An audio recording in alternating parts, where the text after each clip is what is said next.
Okay. So, another message na naman and sana kumbaga ma-upload ko to. Another message, there's something happening years 2012 talaga that me and my husband always recover for someone because someone enter our apartment and get all those documents inside our apartment, and I don't forget those people.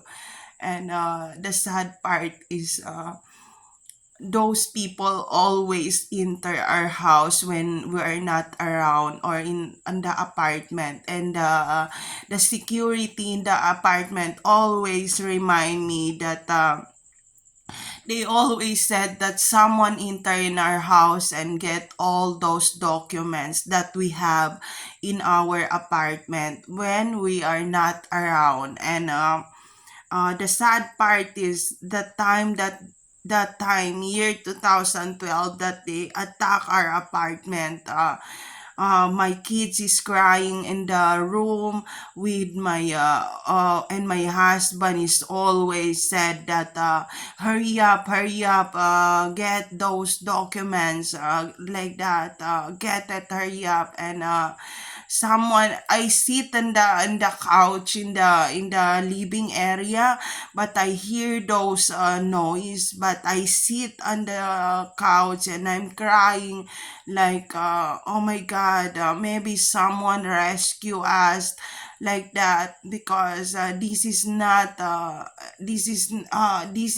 serious happening. And then when in the morning, I hug my two son.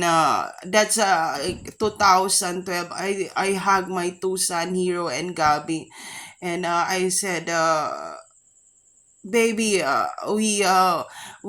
kumbaga kaya natin tong labanan tong nangyari sa atin. And I saw some of our documents, like the passport of my husband on the floor, and all of the IDs, and all of the documents on the floor talaga. And also the key of our old apartment also, nandoon din siya sa upuan na nalagay kasama ng mga passport namin. And also tinapon nila yung passport ng asawa ko sa sahig na parang basura na kumbaga parang basura na wala silang pakialam sa kung ano yung sinimula ng asawa ko no mid-20s pa siya. And dinampot ko yun, and umiyak ako, and I hug my two son, Hero and Gabi. And sabi ko sa kanila, baby, makaka-move on pa kaya tayo from this chaos na nangyari sa atin, ganyan, ganyan. And sinabi, because the boys to ska attack me those time also, and then hinag ko yung mga anak ko, and then sabi ko makaka-move on pa tayo. Nung time na yon si Gabi hindi pa siya nag-aalis ng diaper. And dahil nga lagi kong kinakausap yung mga bata, ganyan-ganyan, yung bunsong anak ko throw those diaper talaga, asing tinapon niya yung diaper sa sahig. And sinabi niya na, Mommy, I don't wanna wear diaper anymore. And enough, because these people hurting us, it's so badly, it's too much hurting, gumanon siya. And I'm old now, and I go to elementary, kasi nung time na yun hindi pa siya pumasok ng KG1, ganyan. But they're always watching on the TV about the school, ganyan, ganyan. So, yun, kasi hindi ko na, sa sobrang attack ng Boys to Skull, hindi ako makapokus talaga. And yung mga anak ko, yung tinapon niya sa akin yung diaper, and said, Mommy, enough crying, kasi I always crying the whole day.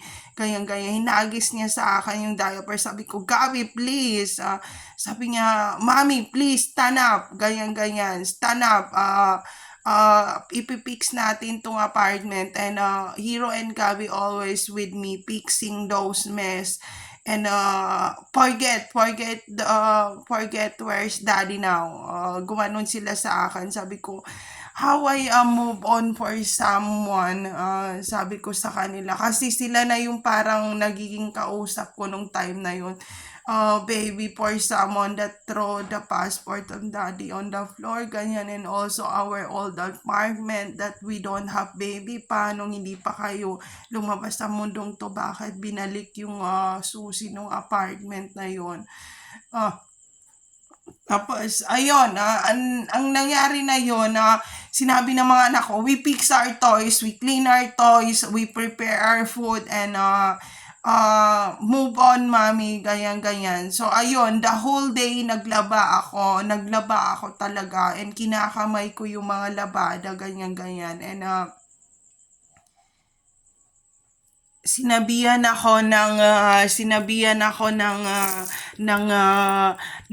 anak ko na, mommy, enough washing the laundry, just relax and stay with us, ganyan. And then sinabi ko na hindi pa nga, kasi kailangan pang tapusin yung mga damit, ganyan, labahan, ganyan. Tapos sinabi ng anak ko na, don't ever finish those laundry. We're not wearing that, but why it's always on the laundry, even we're not changing our clothes. It's so weird kasi si Hiro yung nagsabi na ganon. And then sabi ko, anong gagawin ko? Sabi niya, okay, in 1 week, we are not changing our clothes, and just see how many laundry that in the laundry. Ganyan. So, yun. So, ang ginawa namin naman, sabi ko kay Hiro, so, okay, hindi kayo magpapalit ng damit ganyan. And then, in 1 week, the same damit din ang sinuot namin for 1 week talaga na 7 days. And sabi ko, oh my God, 7 days na hindi kami nagpalit ng damit with the same damit, kasi talagang sinacrifice namin na hindi kami magpalit ng damit for 7 days, para lang malaman kung may laman ba yung basket na labada, kahit na hindi kami nagpalit ng damit, at hindi talaga sila nagpalit ng underwear the whole 7 days. And pati ako, hindi ako nagbra, and then hindi ako nagbra kasi sabi ko para wala nang lalabhan. And yung underwear naman, araw-araw ko siya nilalaban for 1 week. And sabi ko, oh my God, ang dami pa ring damit sa washing machine, even we're not wearing those clothes. And then, ayun, nag-usap-usap kami ni Hiro, ni Gabi, ganyan. Sabi ko, Hiro, why there are lots of clothes to wash but we are not changing our clothes, ganyan. And then sinabi ni Hiro and Gabi na, you see that, mommy? You see that what happened? These people want you to wash clothes every time. So you getting tired and not sitting with us the whole day. Gumanon sila. And sabi ko, grabe, ba't ganun? Ba't hindi namin na sinuot yung damit, pero bakit nga ang daming damit nga doon sa laundry? So ayun, hindi ko na siya inaayos yung paglalaba magmula noon. And sinabi ni Hiro na, wag na dahil hindi naman namin sinusuot talaga yan. Sabi ni Hiro, hindi kami nagdumi niyan kasi yun ang ano, kasi si Hiro, si Gabi, hindi yun na maya-maya na nagpapalit talaga ng damit. So ayun, tinawag na lang namin na those people is a bad guy who put all those laundry nga in the basket para laban ko. And nung nalaban ko na lahat, hindi na ganun kadaming nalaban, kasi nung nag-usap-usap kami, parang biglang kumonti yung nalagay doon sa labada na yon, na konti na lang. And also napansin din namin yung mga pastry, ganyan. Kasi one time meron kaming meron kaming pastry na lagayan, ganyan. And then napansin din ng mga anak ko na, Mom, we're not eating every time, but the amount of the food in the pastries looks na raw, someone is enter in a house and eating so weird na ang dami-daming pagkain na hindi naman tayo lagi kumakain, and tuwing lumalabas kami nawawala nga yung mga pagkain. Sabi ko weird, and then sinabi naman ni Hero ni Gabi na, "Mami, hindi na tayo magpe-pastry, ganyan ganyan." Sabi ko, "Anong gagawin?" Sabi niya, "Lalabas tayo pag gusto namin bumili ng pagkain, ganyan ganyan, and maglagay-lagay ka pa dyan ng mga pagkain, tapos biglang hindi naman tayong kakain, sila naman kumakain, tapos gusto lang tayong inisin. So wag nyo nang lagyan ng mga pagkain dyan." So yun naman yung nangyari sa amin, hindi namin nilagyan ng mga pagkain yung pastry hanggang wala nang natira. And hindi na rin kami lagi nagbibihis talaga para tingnan talagang 3 araw, ganyan, 4 araw, isang damit, yun din ang suot namin. And sabi namin, meron nga nagsusuot sa damit kahit hindi kami lumalabas. So meron pa kaming ginawa the whole 1 year straight. Hindi kami lumabas ng bahay. Hindi kami lumabas ni Hero yung Gabi the whole 1 year talaga. And kinakatok na kami nung security sa labas na, "Oh my God, wala ba kayong balak lumabas?" Ganyan, ganyan. And then, sinabi ko na, ayaw namin lumabas, ganyan, ganyan. Sabi nung, kasi yung bantay, he's a religious man, very religious talaga siya, yung security sa labas. And sabi niya, "Oh my God, oh my sister," kasi lagi niya ako sinasabing, "Oh my sister, you don't have plan to go out." Taon na yung binilang, hindi lang 1 year pala ang nakalipas, na sa loob lang kami ng bahay. And kapag inaatak kami ng Boys to Scalp, pinapatay namin ang TV, pinapatay namin ang internet, pinapatay namin ang aircon, pinapatay namin ang ilaw, and nandun lang kami sa malapit sa bintana ng mga bata, and nakaupo lang kami doon, and inoorasan namin kung kailan kami tumayo, kung kailan kailangan talagang tumayo. And nandun lang kaming nakaupo talaga ng mga bata. And there's someone na wala kami nadidinig sa labas, na parang nakamute kaming 3. And grabe yung mga ginagawa talaga, kasi nga nakaupo lang kami doon, hindi namin, hanggang nabasag yung TV talaga, kasi binuksan lang namin kasi gusto ni Hero mag-games, ganyan ganyan. Talagang hinagisan ng remote yung TV, na hindi kami ang gumawa, hindi kami ang nag-aagis ng remote. And ginulpi ng asawa ko si Gabi nung time na yon, dahil sinabi niya na si Gabi raw ang bumasag nung TV, ganyan ganyan. And hindi si Gabi ang bumasag ng TV. And sinabi ng anak ko na, Daddy, please stop it. We're not touching the TV. And pati si Hero, sabi niya, "Daddy, we're not touching anything." And then sinabi ko na, "B, please, wag mo nang saktan mga bata." Kasi hindi nga namin hinahawakan talaga dito sa bahay. Hindi kami nagre-radio, hindi kami nagbibidyoke, hindi kami nanonood ng TV, hindi kami nagluluto maya-maya, and then ino-off namin yung aircon, and then ino-off namin yung ilaw, and then bubuksan lang namin pag kailangan, and tatakbo naman kami sa kwarto, and nandun kami sa kwarto nakaupo.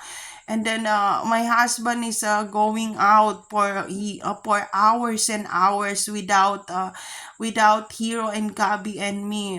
Wala siyang pakialam. Umuwi lang siya pag anong oras na, ganyan-ganyan. And ayun, hindi siya maya-maya na hindi siya laging umuwi. Talagang oras yan bago siya bumalik sa bahay. And parang hinahayaan lang niya kami na parang torture rin ng Boys to Scalp frequency. And naka-off ang aircon, naka-off ang light. Simula nung nakuha nila yung document sa bahay nung 2012 na yun, kumbaga hindi na niya kami pinapakialaman or hindi na niya kami inaalagaan na katulad dati simula nung 2012. And sinabi ng bantay na bumili na raw sila ng wheelchair sa bumili na hindi pala wheelchair ng baby yung ano ba 'yun, stroller.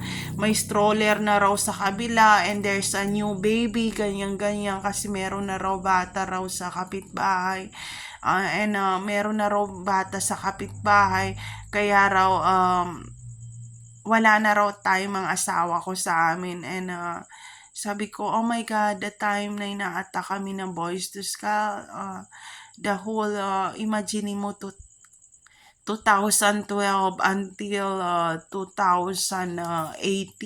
So 12, 13, 14, 15, 16, 17, 18. So 7 years kaming ina-attack ng Boys to Skull.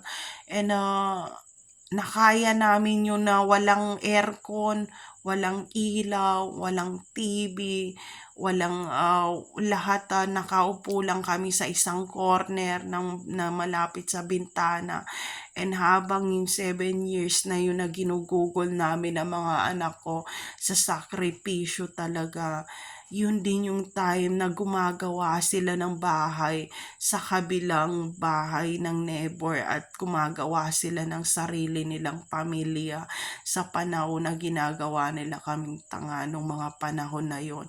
So ito lang sinasabi ko sa'yo, we survive those chaos since 2012. Don't ever come back ever again, or don't ever come back into my life. And pag nag-aral ako, wag ka nang bumalik, kasi hindi mawawala yun. Kahit anong gawin mo, hindi mabubura yun sa mga anak ko, kay Hero, kay Gabi. Alam mo, isa pa yun na nag-alis sila ng diaper because we don't have money, we don't have food inside our apartment. Wala kaming pagkain, nakaupo lang kami doon, and hindi umuwi ang asawa ko. Umuwi lang siya ng gabi, wala siyang pakialam sa amin the whole day. Kung meron man kaming isasaing or kung meron mang ulam sa rep, pero wala nang ulam sa rep, wala nang pagkain sa rep, wala na rin kaming bigas, wala na rin tubig. Ganong kalala nangyari sa amin sa loob yun ng 7 years na inaata kami ng Boys to Skull. Pero lahat ng nangyari yun, lahat yun nagawa namin ng paraan na mag-move on kahit wala kaming, kahit nakaupo lang kami, hanggang napagtiyagaan na lang ni Hero, ni Gabi ang tubig at isang tinapay sa isang araw na hindi na kumakain. At si Hero naman, french fries ang kinakain nun sa isang araw, isang patatas lang the whole day, na yung sa kabila pala kung ano-ano mga binibili. Ito lang sinasabi ko sa'yo, putang ina mo kung ano man ang naranasan ko ngayon, na kung ano yung hirap na naranasan ko ngayon, tingnan mo ang background ko Ayan ang background ko. Ayan ang background ko Sa panahon ngayon yan ang background ko Pero pag ako nakapasok sa university at nakapag-aral, wag ka na magpakita, hayop ka Gumagawa ka ng pamilya mo sa kabilang bahay, tas kami ang ginugutom mo, hayop ka, sinuswerte ka, tapos sa gulpi ang inaabot namin ng mga bata. Grabe ka. Kung anong narating mo ngayon, karma ang darating sa'yo in the future, kasi hindi namin ipipilit ang sarili namin sa mga tao na ayaw sa amin. Hindi mo alam kung anong tiniis namin ng mga anak ko, tapos biglang yung pangpupunitin ng mga damit namin sa loob ng bahay. Go now! Punitin mo lahat ng mga damit sa bahay, kasi alam ni Hero, ni Gabi yan nakikita ng mga anak ko. Sabi niya, tingnan mo naman mami, nilagyan ng Clorox yung damit ko. Tingnan mo mami, na sulatan yung uniform ko sa school. Tingnan mo mami, wala nang garter yung pants ko sa school.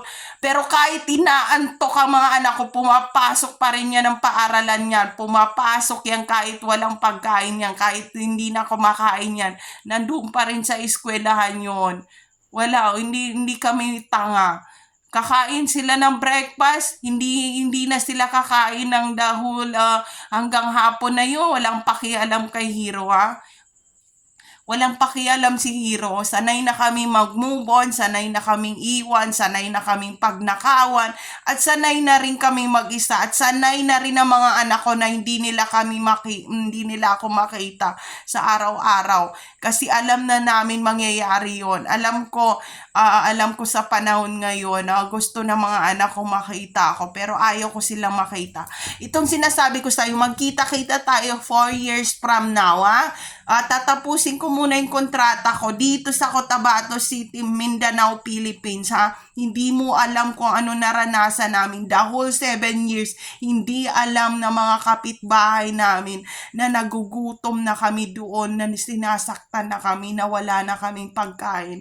And bumalik lang ang pag-iisip niyan ng asawa ko nung 7 years na yon na nag-YouTube ako. Doon na nagkaroon na naman siya ng motivation, dahil nga meron ng mga advertising, meron ng si GMA, meron na si ABS, meron na si TV5 na nag-message sa akin na may potential ang aking YouTube channel, and marami na rin mga tao na nagko-comment about anong gagawin talaga, and may mga nag-offer ng 1 million subscriber, pero ang asawa ko ang nagsabi na huwag pumasok sa ABS, sa GMA, sa TV5, ganyan-ganyan. And alam mo, kahit na pag porno model sa panahon na to, papatusin ko live stream naked. Putang ina mo, para lang makapag-aral for 4 years. Shit, gagawin ko yon. Kayo hindi mo ako mapipigilan na nagla-live stream na ako mag-isa nung hindi pa kami ng asawa ko. Yun ang problema ng asawa ko, kasi kahit anong porno naked, hubaran pa yan, hindi ko aatrasan yan. Yun ang problema ko. Iba ako mamotivate. Iba talaga. The whole motivation namin nung 7 years na inata kami, magpornuan tayong lahat ng naked. Ngayon, makita mo talaga kung sinong niyurakan mo ang pagkatao. So, ayun, wala kaming pagkain the whole day. Who cares about it? He is not around, or he is not visit us. Who cares about it? I don't care kung wag na siyang bumalik, or wag na siyang tumawag, kasi 7 years na inata kami, hindi naman niya kami araw-araw tinatawagan sa bahay. Tapos biglang mayroon na mga pabahay sa kapitbahay. So ituloy nyo na, itutuloy ko na rin kung anong gusto kong gawin sa buhay ko. There's no safe place to all targeted individual out there. Take care always, everyone.